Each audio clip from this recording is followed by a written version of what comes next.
السلام علیکم۔ ویڈیو دیکھنے سے پہلے سبسکرائب شیئر کریں اور بیل آئیکن کلک کرنا مت بھولیں۔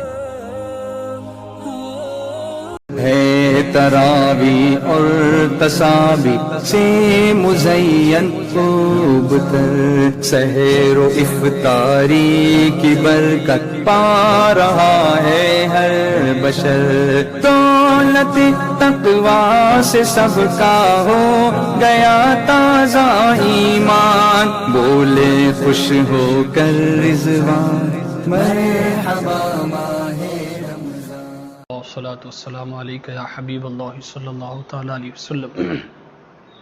اللہم رب اشرح لی صدری ویسر لی امری واحلل عقدۃ من لسانی یفقہوا قولی۔ تمام ناظرین جو آن لائن کے ذریعے سے ہمیں سن رہے ہیں، اب تمام کو سلام عرض کرتا ہوں، السلام علیکم ورحمۃ اللہ وبرکاتہ۔ اب سب درود پاک پڑھیں، کیونکہ لاک ڈاؤن کی پابندیاں وغیرہ شروع ہو چکی ہے۔ اب تمام گھر ہی میں بیٹھ کر محفوظ اور حفاظت کے ذریعے سے اور اپنی فیملی کے ساتھ یہ تمام مسائل آپ سنتے رہیں۔ آج کچھ باتیں انشاءاللہ روزے کے اور رمضان المبارک کے جو عظیم مقاصد ہے شریعت نے اور اللہ تبارک و تعالیٰ نے جو اس میں حکمتیں پوشیدہ رکھی ہیں اس پر کچھ کلام کریں گے۔ ویسے تو اگر اس پر ڈیٹیل میں کلام کریں گے تو کئی گھنٹے اس کے لیے ضرورت ہے، اور کئی بڑی بڑی کتابیں بھی اس میں لکھی گئی ہے کہ روزے کے کیا مقاصد ہے اور روزے کے اور رمضان المبارک کی کیا حکمتیں ہیں۔ کچھ باتیں آپ کے سامنے ذکر کرنے کا ارادہ ہے، جس سے پہلے تو میں خود بھی اس سے نصیحت حاصل کرنے کا ارادہ ہے۔ آپ دعا کریں کہ اللہ میرے لیے بھی آسانی کر دے، اور اس کے ساتھ آپ لوگ بھی اس سے تھوڑا غور و تفکر کر کے اپنی روزمرہ زندگی، اپنی روٹین لائف میں اس کو امپلیمنٹ کرنے کی کوشش کریں۔ اگر آپ تھوڑا غور و تفکر کریں گے تو رمضان المبارک میں ایک عظیم عبادت یہ ہے کہ بھوکا رہنا۔ بھوکا رہنا خود اسلام نے اسے ایک عبادت کا تصور دیا ہے۔ حالانکہ اگر آپ دوسری عبادت پر اگر غور کریں گے کہ تسبیح پڑھنا یہ بھی عبادت ہے، قرآن کی تلاوت کرنا یہ بھی عبادت ہے، صدقہ و خیرات کرنا یہ بھی عبادت ہے، کسی کی ہیلپ کرنا یہ بھی عبادت ہے، کھانا کھلانا یہ بھی عبادت ہے، اور بہت ساری نیکیاں ہیں۔ لیکن ایک عظیم تصور انسان سوچنے پر مجبور ہوتا، بھئی یہ کیسی عبادت کے بھوکا رہنے پر اسے ثواب دیا جا رہا؟ تو پتہ یہ چلا کہ اس میں کچھ نہ کچھ حکمت ہے۔ اور اگر آپ سائنسی نقطہ نظر سے دیکھیں گے، سائنٹیفک پوائنٹ آف ویو سے دیکھیں گے، تو اس پر تو اتنے دلائل ہیں، اس پر تو اتنے ریسرچ ہو چکے ہیں کہ بھوکا رہنے سے انسان کو کتنے فائدے ملیں گے۔ پوری اس کی باڈی، پوری اس کے جو انسان کا ڈائجسٹ سسٹم ہے، پورا اس کا نرو سسٹم ہے، انسان کی جو دماغی رگیں ہیں، پورے بدن کو اس کے فائدے ہوں گے۔ ایک تو یہ، اس کے علاوہ بھوک کی فضیلت کے حوالے سے باقاعدہ حدیثوں میں اور روایتوں میں جو بندہ بھوکا رہتا ہے اس کے فضائل بیان کیے گئے۔ اصحاب صفہ آپ کو معلوم ہوگا کہ یہ صحابہ اکرام کی جماعت تھی، 70 سے زیادہ صحابہ اکرام تھے۔ وہ ہمیشہ آقا علیہ السلام کی بارگاہ میں پڑھنے پڑھانے میں بیٹھے رہتے تھے، ان کا کوئی اور کام نہیں ہوتا تھا۔ یہ اسلام کی پہلی یونیورسٹی ہی، جن کو اصحاب صفہ کہتے تھے۔ تو اب باقاعدہ آقا علیہ السلام نماز کے بعد ان صحابہ اکرام کو دیکھتے جو بھوک کی وجہ سے کمزور نظر آتے، تو آقا علیہ السلام ارشاد فرماتے کہ اگر تمہیں معلوم ہوتا، اگر تم جان جاؤ کہ بھوکے رہنے کی کیا فضیلت ہے، تو تم اپنے بھوکے رہنے میں اضافہ کرو گے۔ اور خود اماں عائشہ رضی اللہ تعالیٰ عنہا بیان کرتی ہیں کہ 3 مہینے گزر جاتے کہ آقا کریم علیہ السلام کے گھر میں چولہا نہیں جلتا تھا، یعنی صرف پانی اور کھجور پر جو ہے گزارا ہوتا تھا۔ صحابہ اکرام نے الگ الگ موقعوں پر جب بھوک کی شکایت آقا کریم علیہ السلام کی بارگاہ میں کی، تو آقا علیہ السلام نے اپنے پیٹ پر کا کپڑا جب اٹھا کر دکھایا تو پیٹ پر پتھر باندھے ہوئے تھے۔ صحابہ اکرام نے 1 پتھر باندھا تھا، آقا علیہ السلام نے 2 پتھر باندھے تھے۔ تو اس کی ایک لاجک حکمت یہ ہے کہ کیونکہ جب انسان کا پیٹ معدہ جو خالی ہوتا ہے تو کمزوری ہوتی زیادہ، تو وہ رکھنے کی وجہ سے انسان کو تھوڑا طاقت وغیرہ بھی ملتی، اور معدے کو جو ہے تھوڑا اسے سپورٹ ملتا، اور اس کی بہت سارے حکمتیں بھی ہیں، وہ پھر کبھی انشاءاللہ کلام کریں گے۔ تو معدے کو اس سے تھوڑا جو ہے گرمی وغیرہ اس کی کم ہوتی، اس کے کچھ فائدے بھی ہوتے ہیں، اسی لیے پتھر باندھنے کا تصور تھا۔ تو آپ تھوڑا غور کریں گے، یعنی شروع سے ہی جب پوری دنیا غربت کی وجہ سے، اس بھوک کی وجہ سے ایک ڈر خوف پیدا کرتی، اور پوری انسانیت کا اگر آپ جائزہ لیں گے تو ہر انسان جو ہے پیسہ اسی لیے کماتا تاکہ پیٹ پالے، اور لوگوں کو جب ہم منع کرتے ہیں کہ آپ اتنا کماتے ہیں کہ نہ نماز کے لیے آپ کو وقت ہے، تو ایک پہلا جملہ ان سے یہی ہوتا کہ بھائی پیٹ بھی چلنا نہ، کوئی پیٹ کا بھی دیکھنا نہ. یعنی جس کا ڈر پوری انسانیت کے دلوں میں ہے، جو ڈر انسان کو سونے نہیں دیتا، بھوک کا ڈر، اور جو ڈر انسان کو حرام و حلال میں تمیز کرنے پر مجبور، تمیز نہ کرنے پر مجبور کر دیتا، تو وہی ڈر کو اسلام نے بھوک کے ذریعے سے ختم کر کے عبادت کا تصور دے کر وہ ہمت پیدا کی مسلمانوں کے اندر، تاکہ وہ بھوک کو ہی عبادت بنا لے. اور یہی وجہ ہے مسلمانوں کے اندر کم اس کے حوالے سے ڈر نظر آتا. لیکن آج پریکٹیکلی بہت زیادہ اس کا نقصان ہو چکا ہے. تو یہ اسلام نے ہمیں، جس بھوک کی وجہ سے پوری دنیا ڈرتی ہے، جس بھوک کی وجہ سے پوری دنیا رات دن ایک کر کے محنت کرنے کی کوشش کرتی ہے، جس بھوک کی وجہ سے لوگ نہ حرام و حلال کی تمیز کرتے ہیں، سامنے والے کا نقصان ہوگا، سامنے والے کو دھوکہ دینا، سامنے والے کو مارنا، سامنے والے کا مال چوری کر لینا، ان تمام چیزوں کا لحاظ ختم کر دیتے. پوری دنیا صرف بھوک کے حوالے سے، بھوک کو مٹانے کے حوالے سے کوشش کرتی ہے. اسلام نے ایک عظیم تصور دے کر، بھوک ایک ایسی کوئی چیز نہیں ہے جس کی وجہ سے انسان ڈرے، ایک ایسا تصور دے دیا جس کا یہ ڈر ختم ہونے کے بعد انسان کے اندر ایک ایسی ہمت آ گئی کہ انہیں بڑی سے بڑی مصیبت سے بھی لڑ سکتا. یعنی اس کے اندر خود ایک ایسا ڈیفنسو سسٹم اور اس کے اندر ایک ایسی ہمت پیدا کر دی، ایک ٹریننگ دے دی گئی اسے کہ کچھ بھی ہو جائے لیکن اللہ تبارک و تعالیٰ کی رضا پر راضی رہے اور اللہ تبارک و تعالیٰ کی ذات پر توکل بندہ کرتا رہے. اور اس طریقے سے بھوک ایسی کوئی چیز نہیں ہے جس کی وجہ سے تم مجبور ہو کر کوئی غلط قدم اٹھا لو. تو یہ ایک ٹریننگ دی گئی مسلمانوں کو.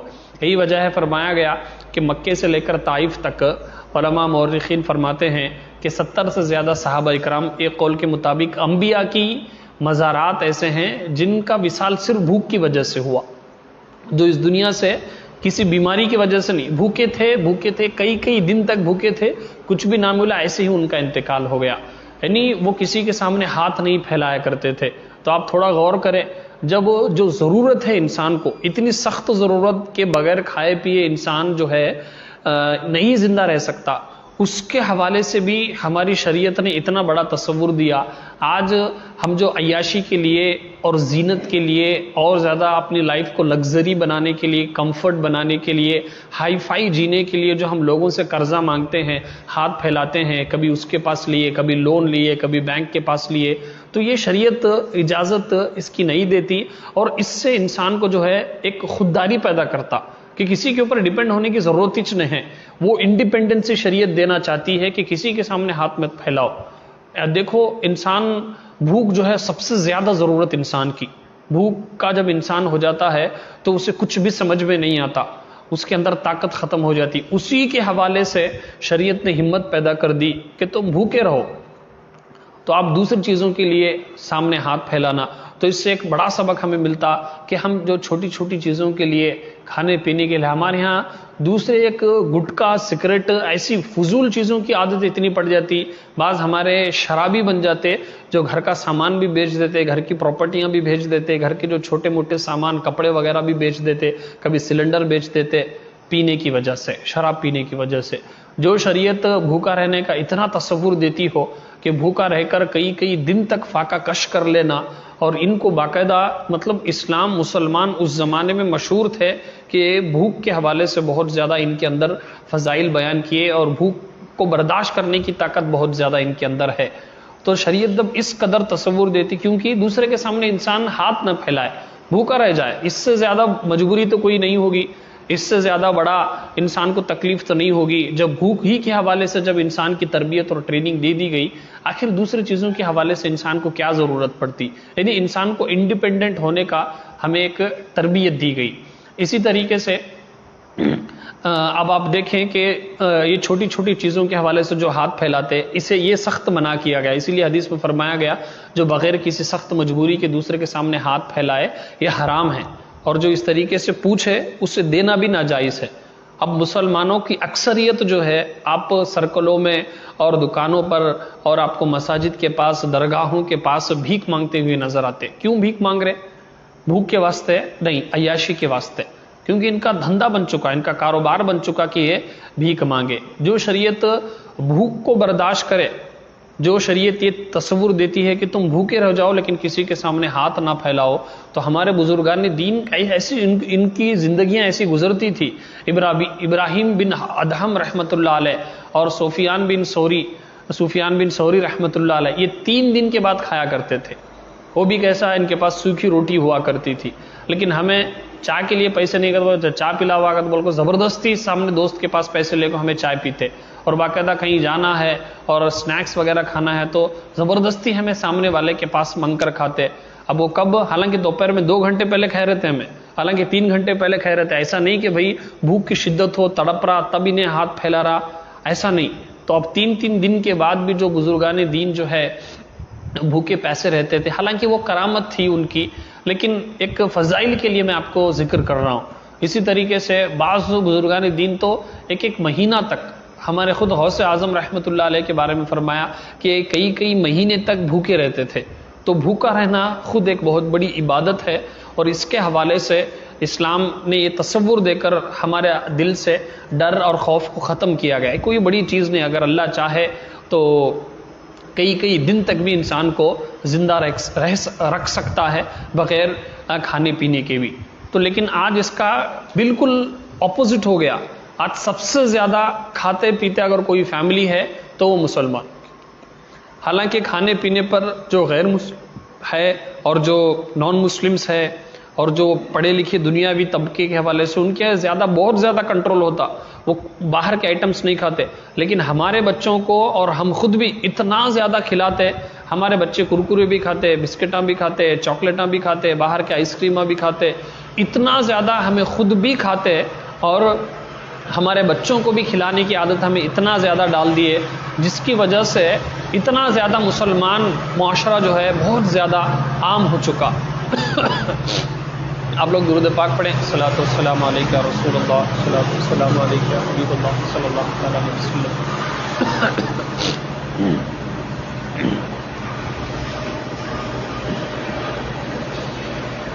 اور ہماری عورتیں تو جب بھی کوئی اسپیشل دن آتا، جب بھی کوئی اسپیشل ڈے آتا، یہ غیروں کا طریقہ تھا یہ، لیکن غیروں نے سائنس اینڈ ٹیکنالوجی کی وجہ سے، پڑھنے لکھنے کی وجہ سے انہوں نے اس کو چھوڑ دیا کہ انہوں نے اپنے کھانے پر پابندی لا لی۔ لیکن ہمارے مسلمانوں کا تصور یہ کہ جب بھی کوئی عید آئے تو ہم یہ سمجھتے ہیں کہ اچھے آئٹمہ بنا کو کھانا یہ سب سے بڑی عید ہے۔ یہ ہمارے یہاں ایک عید کے لیے ایک ڈش اور ایک سویٹ آئٹم فیمس۔ اس کے حوالے سے نتیجہ یہ ہوا کہ سب سے زیادہ جو ہاسپٹلس آپ کو ملیں گے وہ مسلمان علاقوں میں ملیں گے، کیونکہ معلوم ہے کہ مسلمانوں میں کھانے پر پابندی نہیں ہے، انہوں بیمار زیادہ پڑتے، انہوں بہت زیادہ جو ہے ڈائجیشن کا پرابلم ہوتا، ان کو موشنس ہوتے، ان کو بہت زیادہ پرابلم ہوتا۔ یہی وجہ ہے کہ مسلمانوں کے علاقوں میں سب سے زیادہ آپ کو ڈاکٹرز نظر آئیں گے، اور مسلمانوں کے علاقوں میں سب سے زیادہ کھانے کی دکانیں، ہوٹل سب کو نظر آئیں گے۔ حالانکہ چاہیے تو یہ تھا کہ جو اسلام بھوکا پیسہ رہ کر علم سیکھنے اور سکھانے کا تصور دیتا تھا کہ ہمارے محلوں میں، ہمارے ایریاز میں مسجدیں زیادہ ہونی تھی، مدرسے زیادہ ہونے تھے، لائبریریز زیادہ ہونے تھے، مکاتب زیادہ ہونے تھے، پڑھنے پڑھانے کے ٹیوشنز زیادہ ہونے تھے، سکولز زیادہ ہونے تھے، کالجز زیادہ ہونے تھے، لیکن یہ چھوڑ کر ہمارے محلوں میں، ہمارے ایریاز میں جب بھی کہیں دیکھیں آپ مسلمانوں کا ایریا تو وہاں پر فاسٹ فوڈ کے سینٹرز بہت زیادہ، دکانیں زیادہ، ہوٹلیں زیادہ، آپ کو جو تلنے کی چیزیں ہیں وہ زیادہ ملیں گی۔ اس قدر زیادہ، یعنی فیمس ہو گئے کہ مسلمان کھاتے زیادہ ہے، مسلمان یہ ان کا کام یہ ہے کہ کھانا زیادہ، یعنی اس قدر ہم نے ٹوٹلی بالکل ہمارے اکابرین نے جو کیا تھا بالکل اپوزٹ کر دیا تھا۔ یہی وجہ ہے کہ رمضان کے مہینے میں بھی ہم اتنا زیادہ کھاتے، نتیجہ یہ ہوتا کہ 4 5 روزے کے بعد سب کے سب ہاسپٹلوں کے یا تو میڈیکل شاپ کے لائنوں میں ہم لگے رہتے، کیونکہ کھانا زیادہ کھانے کی وجہ سے۔ یہی وجہ آپ دیکھیں، اتنا زیادہ کھانے کی وجہ سے آج جو اوبیسٹی ہے، موٹاپا ہے، جو بہت زیادہ مسلمانوں کے اندر بڑھ گیا ہے، اور اس کے حوالے سے سائنس یہ کہتی ہے کہ موٹاپا جو ہے یہ کینسر سے بھی زیادہ خطرناک ہے، اس سے بہت زیادہ بیماریاں ہوتی ہیں۔ تو اب خود غور کر لیں کہ اتنا زیادہ ہم اپنے بچوں کو بھی، ہمارے یہاں بچے حالانکہ کھانا کھائے رہتے، ذرا روئے امی 5 روپے دیتی، اب وہ بچہ جا کو کیا کھا رہا وہاں، کرکرے لیتا، اب وہ کتنی کیسے بنتی، انہیں 10 روپے دیا، جا چاکلیٹ لے لے کا، یعنی بچپن ہی سے بچوں کو ہمیں کھلانے کی اتنی عادت ڈال رہے، نتیجہ یہ ہو رہا کہ پوری زندگی ہم کھانے پہ لگا دیتے اور بڑھاپا آنے سے پہلے پہلے 1000 بیماریاں ہمارے اندر آ جاتی. تو اس پر کنٹرول کریں. شریعت نے ہمارا جو کھانے کا تصور دیا گیا ہے کہ یہ مطلب جو ہمارے یہاں ایک مقولہ ہے کہ کھانے کے لیے جینا یا جینے کے لیے کھانا. اب وہ کیسا ہمیں مطلب جی رہے ہی کھانے کے لیے ہمیں جی رہے، جینے کے لیے نہیں کھا رہے. بس مختصر بھی انسان کے لیے کافی ہے. یہی وجہ حدیث میں فرمایا گیا کہ بنی آدم کا پیٹ اس کی کمر سیدھا کرنے کے لیے 2 لقمے بھی کافی ہے، ورنہ اگر 2 وادیاں بھر کر بھی اگر اسے دے دی جائیں تو بھی اس سے کم نہیں ہوگی، سوائے قبر کی مٹی کے اس کا پیٹ نہیں بھرے گا. یعنی انسان کے حوالے سے آقا علیہ السلام نے فرمایا کہ ہم کتنا بھی کھائیں ابھی کم ہی لگتا. اسی لیے میں سخت اس بات کو ناپسند کرتا ہوں اور شریعت بھی اس بات کو ناپسند کرتی ہے کہ ہم زیادہ کھائیں اور کھلائیں. اور خاص کر شادیوں میں، فنکشنوں میں 3 آئٹم بنائیں. آپ بس 3 سے 4 آئٹم بنائیں. ایک اچھی بریانی بنائیں، اس کے ساتھ کوئی میٹھا آئٹم بنائیں، کافی ہے. لیکن ہمیں اپنی واہ ہونا، دکھاوا اور تکبر اور ایک طرح کی جو خود نمائش کے لیے 10 آئٹم، پروٹا الگ، اس میں چاپس الگ، اس میں رائس الگ، اس میں کباب الگ، اور کباب کی کاڑی الگ، اس میں آئس کریم الگ، اس میں پان الگ، اس میں جوس الگ. جب اس نے 10 آئٹمس آپ دیں گے تو انسان خواہش کی وجہ سے ڈال لے گا. اب وہ ظاہر سی بات ہے کتنا کھائے گا، اتنا ہی کھائے گا. اتنا اب دیکھیں دل جلتا ہے اور اتنی سخت نفرت بھی ہوتی ہے کبھی کبھار ایسے امیر لوگوں کو جو اپنی امیری، اپنا پیسہ دکھانے کے لیے اتنا زیادہ آئٹم ویسٹ کرتے، نہ دلہن والے کھاتے نہ دولہا کھاتا، کچھ بھی نہیں، ڈسٹ بن کی زینت بن رہے. اب کیا ثابت کیا کرنا چاہ رہے آپ؟ یہ ایک شوق ہوتا تو باقاعدہ اس پر پابندی لگائے جائے اور لوگ مطلب جو سن رہے ہیں اس سے کوئی بھی تعریف نہیں کرے گا، اور نتیجہ ہے اس سے ویسٹ زیادہ ہوگا اور محنت بھی زیادہ کرنی پڑے گی. اگر آپ 10 آئٹم بنائیں گے شادی میں تو 10 لوگ الگ الگ سرو کرنے کے لیے بھی ضرورت پڑے گی. لیکن 3 سے 4 آئٹم، ایک اچھی زبردست مٹن بریانی بھی اگر آپ بنا لیں گے، اس کے ساتھ 1-2 آئٹم بھی رکھ لیں گے تو اچھی دعوت بن جاتی. لیکن ہمنا شوق ہوتا، یعنی اتنا زیادہ کھانا اس میں ویسٹ ہوتا. یہ بیوقوفی ہے. وہی پیسے آپ جمع کر کے شادی کے بعد دلہا دلہن کو حج کرائیں. لیکن یہ تصور نہیں، وہی 3 لاکھ بنا کر 6 لاکھ بنا کر آپ حج کرائیں. کتنے زیادہ اخراجات آپ کو میں بتاؤں گا. لیکن فضول خرچی میں، بیکار خرچوں میں ہمیں پیسے ویسٹ کرتے. اسی طریقے سے ہمارے ہاں جو شریعت ہمنا کھانے کے حوالے سے اتنا زیادہ امپورٹنٹ نہیں دیتی کہ بھئی کھانا اتنا زیادہ امپورٹنٹ نہیں. سب سے زیادہ جھگڑے، لڑائی ہمیں اسی کھانے پر ملتے. شادیوں میں ناراضگی سب سے زیادہ کھانے پر ہی ہوتی. دولہا والا جو دولہا ہوتا اور دولہے کی امی جو ہوتی اور پورے خاندان والے ہوتے، ان کی ناک جو ہے سر پر ہوتی اور یہ عروج پر ہوتے. ان کو مطلب باقاعدہ ان کا ڈیمانڈ ہوتا کہ ہم نہ پوچھنا، ان کو کھانے کے لیے بھی پوچھنا، ان کو چائے کے لیے بھی پوچھنا، اور باقاعدہ کہ ان کو بار بار آ کر 3-4 مرتبہ ان کو گوشت کے پیس بھی ڈالنا اور ان کو کھانا بھی ڈالنا. ذرا نہیں پوچھے تو ناراض ہو جاتے. کئی شادیاں ایسی دیکھی ہیں ہم نے جو صرف اس وجہ سے کینسل ہوئی کہ کھانے کی وجہ سے ان کے اندر جھگڑا آیا کہ دولہے کی طرف سے ڈیمانڈ تھا کہ آپ شکرانے میں، نکاح میں یہی آئٹمز بنانا. مینیو بتایا گیا. اب دلہن والوں کے پاس اتنی طاقت نہیں تھی، اتنے لوگوں کو ان کو وہ افورڈ نہیں کر سکتے تھے. نتیجہ یہ ہوا کہ شادیاں کینسل ہوئی. کیا ثابت کیا کرنا چاہ رہے؟ ہمارے ہاں داماد جو ہے ایسا ہوتا کہ داماد ٹھنڈا کھانا نہیں کھاتا، داماد رات کا کھانا نہیں کھاتا. داماد کو جب داماد اپنے گھر جاتا ہے سسرال کو، اسے مٹن ہی بنانا. اگر وہ چکن بنائے تو ناراض ہو جاتا. اب اس میں 2-3 آئٹم بنانا اسے، اور باقاعدہ جا کر اگر وہ انتظار ہے تو اسے بولنا، سالہ بھی بولنا، سسر بھی بولنا، اور دوسرے لوگ بھی اسے باقاعدہ جب بولتے 3 سے 4 آئٹم اسے بلانا، کھاتے آؤ جیجو، کھاتے آؤ بھیجن کو. تو تب تک انہیں مطلب مطمئن نہیں ہوتا میں گیا مجھے پوچھے نہیں. اور کھانے کے بعد، بیٹھنے کے بعد بھی بازو والے پوچھے، مجھے نہیں پوچھے گا تو اس سے بھی ناراض ہو جا تمہیں کہ 2 ٹائم اسے پوچھے تمہیں، مجھے پوچھے نہیں. آخر کیا ثابت کرنا چاہتے ہیں کہ ہم کھانے کے لیے اتنی ہرس ہمارے اندر ہو گئی کہ کبھی کبھار جو گھر میت کا ہوتا، کہ جس گھر میں میت ہوئی ہوتی وہاں پر بھی جا کر ہم کھانے کا مطالبہ کرتے کہ ہم نہ کھانا پوچھے نہیں. میں سامنے بیٹھا تھا، مجھے کھانا پوچھے نہیں. مطلب وہ اپنے غم میں ہیں، وہ صدمے میں ہیں، وہ تکلیف میں ہیں، لیکن ہمیں کھانے کی، چائے کی اور ہمیں مطلب فروٹس کی اتنی ہم لالچی ہو گئے ہیں کہ ہمیں کھانے کی اتنی ہرس ہوگی. ہمارے لڑائی جھگڑے گھروں میں بھی، بیوی کے ساتھ جو جھگڑا ہوتا اکثر جھگڑے وہی، کھانا بنانے نہیں آتا تمہاری بچی کو، یہ صرف وہی ایک مقصد ہے کھانا بنانے. آپ کو باہر 40-50 روپے دیں گے تو بھی اچھا کھانا مل جاتا, لیکن اسی کھانے کی وجہ سے لڑائی جھگڑا کر کے پنچاتیں بڑھتی اور باقاعدہ جھگڑا ہوتا, بچوں کے سامنے بیوی کی عزت نکالتے, تجھے کھانا بنانے نہیں آتا کا. تو یہ کھانا یہ کوئی ایسا نہیں ہے کہ جس کی وجہ سے لڑائی جھگڑا کرے, اور یہ کوئی ایسی چیز نہیں. شریعت نے ہمیں یہ تصور دیا کہ جو تم 12-14 گھنٹے بغیر, مطلب کتنی ضرورت ہے انسان کو, اب پانی پی لیں افطار کے بعد تو بھی آپ اور 2-3 گھنٹے اسے سروائیو کر سکتے, یعنی اتنی ہی ضرورت ہے کھانے کی, جو ہمیں کھانا ہی سب کچھ کرے. لیکن صبح ہی اٹھے تو ہمارا کھانا ہونا, پھر 10 بجے ایک ٹائم ہونا, 12 بجے ایک ٹائم ہونا, 4 بجے ایک ٹائم ہونا, پھر 7 بجے ایک ٹائم ہونا اسنیکس. اتنا جب ہم کھائیں گے, اتنا ایکسپیکٹیشنز ہمارے ہوں گے, تو یہی وجہ سے بگاڑ پیدا ہوتا. تو اور بہت ساری اس میں باتیں ہیں. خلاصہ یہی ہے کہ اس کے حوالے سے باقاعدہ پلاننگ ہو, بندہ بھوک کو برداشت کرے, صبر اپنے اندر پیدا کرے, اور جو گھریلو لڑائی جھگڑے ہیں ان تمام چیزوں کو ختم کر کے, اسلام نے روزے میں جو عظیم مقصد بتایا گیا کہ بھوک اصل یہ کوئی ایسی چیز نہیں ہے جو خراب ہے, اور کھانا یہ اصل چیز نہیں ہے کہ انسان زیادہ کھانے سے طاقتور ہوگا, زیادہ کھانے سے صحت مند ہوگا, اور یہ ایسی چیز نہیں ہے جس کی وجہ سے لڑائی جھگڑا پیدا کرے, نفرتیں ڈال لیں. یہ بس کھائیں, مل گیا تو کھائیں, ورنہ آپ اس پر کوئی ایسی بحث نہ کریں, لڑائی جھگڑا نہ کریں, اس کو تماشا نہ کریں. بس اللہ کی رضا کے لیے جو مل گیا وہ کھائیں, اس پر صبر کریں, اور اپنی سہولت کے اعتبار سے لوگوں کو کھلانے کا اسلام نے تصور دیا, باقاعدہ کھلانے کی فضیلت بتائی گئی. لیکن ہم کھانے کے حوالے سے, اور آج کل ہمارے یہاں مساجد میں بھی بہت زیادہ اس کے حوالے سے خرابیاں پیدا ہوتی ہیں.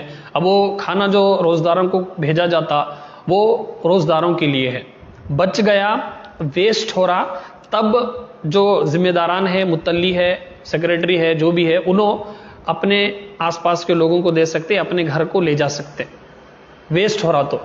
لیکن ابھی افطار بھی نہیں ہوئی, مغرب کی اذان بھی نہیں ہوئی, 2-2, 3-3 باکسز وہ متلی کے گھر کو بھی گیا, یہاں سیکریٹری کے گھر کو بھی گیا, موزن صاحب بھی لے کو جا کے. اب یہ کیا ثابت کرنا چاہ رہے؟ کھانے کے حوالے سے ہمارے یہاں اتنی ہرس ہے, یہ گناہ ہے یہ تمام چیزیں. تو اس کے حوالے سے باقاعدہ ایک مطلب اس پر بیانات بھی ہو, اس پہ ہم خود سیکھیں کہ یہ کیا چیز ہے. تو روزے کا ایک عظیم مقصد یہ بھی ہے کہ بھوک کو ہم اپنائیں, اور کھانے پینے کو ہم اتنا زیادہ امپورٹنٹ نہ دیں. کھائیں, کھانے کی ضرورت ہے, لیکن یہ اصل مقصد نہیں ہے. ایک ضرورت ہے یہ کھانا, ہماری اصل مقصد نہیں ہے. تو دعا ہے کہ اللہ تبارک و تعالی ہم سب کو کہنے سننے سے زیادہ عمل کی توفیق عطا فرمائے. مالک کریم کہنے سننے میں اگر کچھ غلطیاں ہوئی تو اپنے محبوب کے صدقے بھی معاف فرما, اور اس کی اصلاح کی توفیق عطا فرما. استغفر اللہ ربی من کل ذنب واتوب الیہ, فما علینا الا البلاغ المبین.